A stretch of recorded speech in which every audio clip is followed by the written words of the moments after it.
నేడు పశ్చిమ గోదావరి జిల్లా తాడేపల్లిగూడెంలో జరిగే టీడీపీ జనసేన ఉమ్మడి సభకు 21 ఎకరాల్లో ఏర్పాట్లు పూర్తయ్యాయి. సభకు తెలుగు జన విజయకేతనం జెండాగా నామకరణం చేశారు. మీకోసం మీ వెంటే అంటూ ట్యాగ్ లైన్ పెట్టారు. 6 లక్షల మంది తరలి వస్తారంటూ అంచనా వేస్తున్నారు. పవన్ చంద్రబాబు కోసం 2 హెలీప్యాడ్లు ఏర్పాటు చేశారు. నేడు పశ్చిమ గోదావరి జిల్లా తాడేపల్లిగూడెంలో జరిగే టీడీపీ జనసేన ఉమ్మడి సభకు 21 ఎకరాల్లో ఏర్పాట్లు పూర్తయ్యాయి. ఈ సభకు తెలుగు జన విజయకేతనం జెండాగా నామకరణం చేశారు. మీకోసం మీ వెంటే అంటూ ట్యాగ్ లైన్ కూడా పెట్టారు. 6 లక్షల మంది తరలి వస్తారంటూ అంచనా వేస్తున్నారు. పవన్ చంద్రబాబు కోసం 2 హెలీప్యాడ్లు ఏర్పాటు చేశారు. పూర్తి సమాచారం మా ప్రతినిధి బ్రహ్మం అడిగి తెలుసుకుందాం.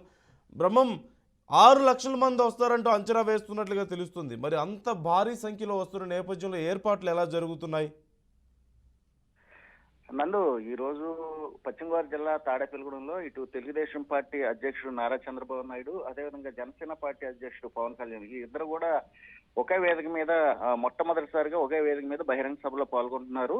ఈ వేదిక తాడేపల్లిగూడెం పట్టణంలో ఏర్పాటు చేయడం జరిగింది. సుమారు 21 ఎకరాల్లో ఈ ప్రాంగణంగా ఏర్పాటు చేశారు. సుమారుగా ఈ సమావేశానికి ఈ బహిరంగ సభకు సుమారుగా 5 నుంచి 6 లక్షల మంది జన సమీకరణ చేస్తున్నారు. సుమారుగా ఎవరైతే వస్తున్నారో వాళ్ళ కోసం 33 గ్యాలరీలు ఏర్పాటు చేశారు. ప్రత్యేకంగా 3 గ్యాలరీలు మహిళల కోసం ఏర్పాటు చేశారు. ఎవరైతే ఇటు తెలుగుదేశం పార్టీ అధ్యక్షుడు చంద్రబాబు నాయుడు కావచ్చు, లేకపోతే పవన్ కళ్యాణ్ ఇద్దరికి కూడా ప్రత్యేక హెలికాప్టర్లు వస్తున్నటువంటి నేపథ్యంలో ఇద్దరికి కూడా ప్రత్యేక హెలిప్యాడ్లు కూడా ఏర్పాటు చేయడం జరిగింది.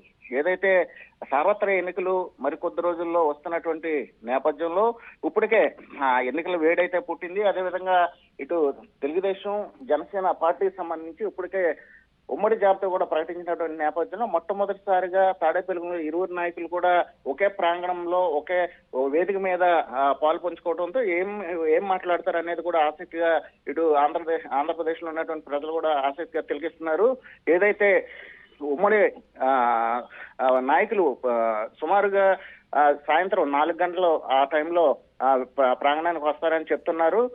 2 గంటల నుంచే ఈ సభా ప్రాంగణంలో ఇప్పటికే నాయకులు జనాలు తరలించే ఏర్పాట్లు అయితే చేస్తున్నారు. మొత్తానికి చూసుకున్నట్లయితే ఇది జనసేన కావచ్చు, లేకపోతే తెలుగుదేశం పార్టీకి సంబంధించి ఉమ్మడి మేనిఫెస్టో కూడా విడుదల చేస్తారని కూడా చెప్తున్నారు. ఇది ఎలా ఉంటే మరో పక్కన ఇటు ఉమ్మడి పశ్చిమ గోదావరి జిల్లాలో ఉన్నటువంటి మొదటి విడత ఏదైతే జాబితా విడుదల చేశారో క్యాండిడేట్లకు సంబంధించి ఆ క్యాండిడేట్లలో సంబంధించి తణుకు, ఏలూరు, అదే విధంగా ఉండి 3 నియోజకవర్గాల నుంచి కూడా రెబల్స్ బెడదైతే వస్తున్నటువంటి పరిస్థితి ఉంది. ఇటు జనసేన సంబంధించి గత 3 రోజుల క్రితం మనోహర్ ను కూడా గృహ నిర్బంధం చేసిన పరిస్థితి అయితే కనిపించింది ఇటు తణుకులో.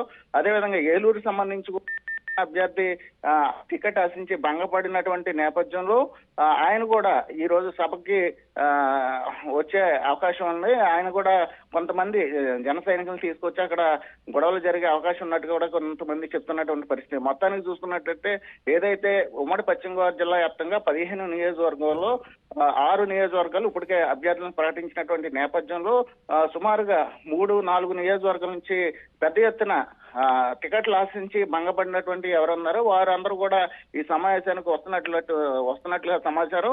ఒకవేళ అటువంటి టికెట్ ఆశించి భంగపడిన అభ్యర్థులు కానీ వచ్చినట్లయితే అక్కడ గొడవలు జరిగే అవకాశం కూడా ఉంది. మరో పక్కన ఇప్పటికే చాలా చోట్ల కూడా మిగిలినటువంటి ఏదైతే టికెట్లు ఆశించి భంగపడ్డారో ఆ భంగపడినటువంటి నాయకులు కూడా పెద్ద ఎత్తున వచ్చి ఇక్కడ అల్లరి సృష్టించే అవకాశం ఉన్నది కూడా తెలుస్తుంది. నందు. Right, thank you Brahmam.